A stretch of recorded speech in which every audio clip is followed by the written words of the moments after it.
So you got kind of father figures from your friends' parents and Yeah, stuff like that. everybody was a father figure to me, Right. in a way. Of course. And like every friend was like a brother and sister, which I realized is not all the case. It's not the case.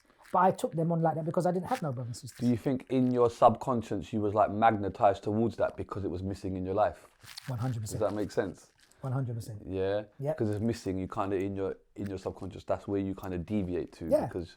I mean, when I used to go with my friends and they used to go to their sisters' houses or if they had separate houses or stuff, because we used to do that. Sometimes I'd go with Gareth and we'd go down to his bigger sister's house. There used to be parties going on there and stuff like that. And, you know, bit of yard food and bit of reggae music playing. And I'm like, yeah, you know what I mean? I just, at that time, I said, right, this culture, I like this culture. So I didn't really think about my own culture. So I said, right, they're kind of accepting me. So I'm going to flow with that culture. And I like the music. So I was like a lost identity. So what did you was you speaking to your dad in this period, or did No, he just completely he just wasn't around? No, my phone dad calls, was never around. No. Okay. And the reason why that was not, I don't say it was my dad's fault. My mum also was scared because the situation in Iraq was very bad. Right. There was wars going on. Yeah. So she was worried, you know. But she always promised me, which she kept her promise as always, to take me back to Iraq, and she did when I was 20 years old. Okay.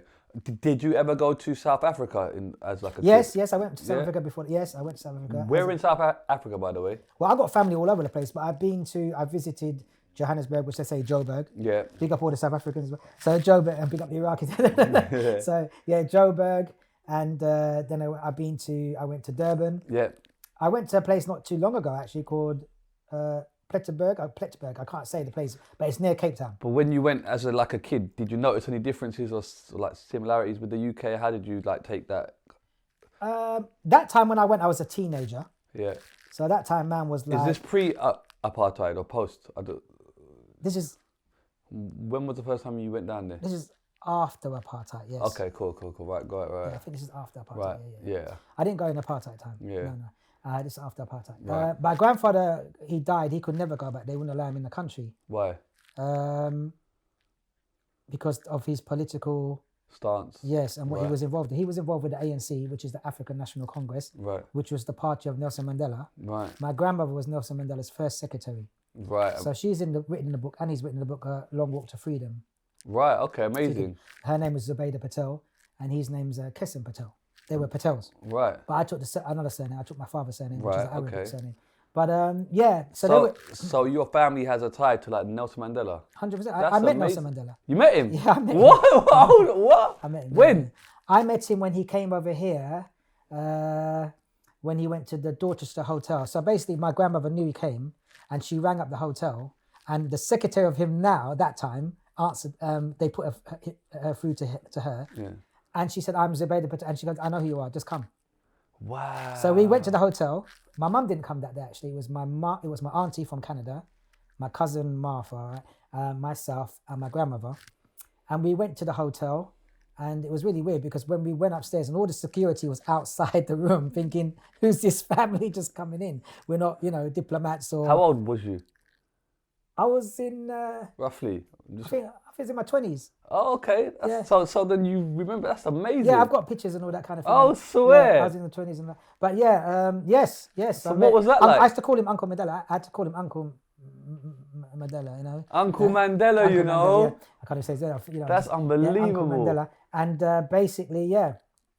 How was he? Like, he's a man of honor, isn't he? He's a man of great prestige. That's unbelievable, man. So he's an honourable person with amazing. He's a lion, isn't he? Could you say that? So you used to visit him. Huh? That's mental. Well, I met him once. Yeah. Okay. Well, but your family. Yeah, he haven't even wrote an autograph for me to UK Apache Abdul Wahab, a great musician at that time when I was doing music. And he was just, but he was so happy to see my grandmother again. Yeah. Because even mentioning in the book, he had a lot of respect for her. Yeah. Because at that time in South Africa, people were just put into their different places. Obviously the whites were in the highest place, the whites. Then you had the Asians. Then you had the coloureds, were like the mixed, and then you had the Africans at the bottom. And people were scared to mix because you'll get killed. But my family stood for justice, and that's how I was raised with revolutionary people. And that's what kind of made me want to do music as well, reggae music, at that how I started, really. Because it had a revolutionary message. It had positive messages in it. Wow. You know, the reggae music always had something to do. I would say it was the, you know, it was the voice of the voiceless.